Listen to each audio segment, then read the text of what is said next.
Почитувани колеги, почитувани медиуми, почитуван колега Каевски, добро кажавте и го споредивте Куманово, баш заради тоа што толку сте сработиле, загубивте на изборите таму, прв пат по 30 години.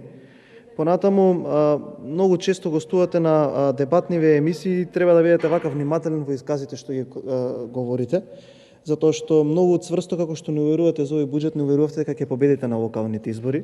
Исто го зборувавте и кога го носевме ребалансот за 2020, кога го носевме и буџетот за 2021 година, и оштиот впечаток е дека се што се говори се само одредени флоскули за да се купи време, кои што потоа во реалноста не произведуваат никакви конкретни решенија за граѓаните. Кога ве слуша човек сите вас, не конкретно вие, има чувство како да живее во Германија, дека се е средено, дека е све одлично, дека се функционира како што треба, но реалноста е сосема поинаква од тоа што вие го говорите.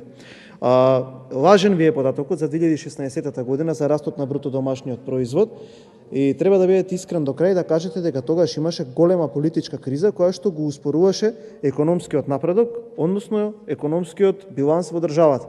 Тоа е исто како јас да кажам сега, во 2020 година вие имавте пат на економијата од 6,5%, а при тоа во фуснота да не додадам дека тогаш имаше голема пандемијска криза која што во најголем дел беше увезена. Ако може човек да даде одговор на она што вашиот буџет ќе даде за граѓаните, одговорот е ништо. Ако може да се види што ќе направи овој буџет за доброто на граѓаните, ништо. Бидете доблесни и кажете дека во капиталните инвестиции работите што се напишани, се пишуваат 30 години наназад.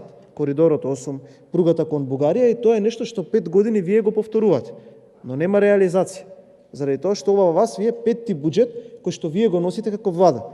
5 години истиве работи ви се пишани на почеток на годината, со што ги пумпате приходите да можете во третиот и четвртиот месец, кога ќе правиме ребаланс, од овие ставки вие да црпите средства и да ги прераспределувате на ставки кои што ви се вас подраги, како покачување на плата за администрацијата од аспект на нови вработувања. Набавка на мебел, тоа што го имате сега. Набавка на нови возила, тоа што го имате сега. Трансфери до невладени организации, тоа што го имате сега.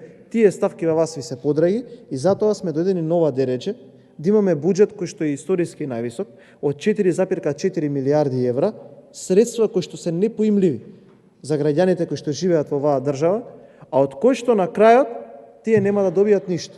Повторно ќе бидеме најсиромашни во Европа, повторно ќе земаме најмали плати, најмали пензии и повторно ќе бидеме обремени со корупција и криминал. Благодарам.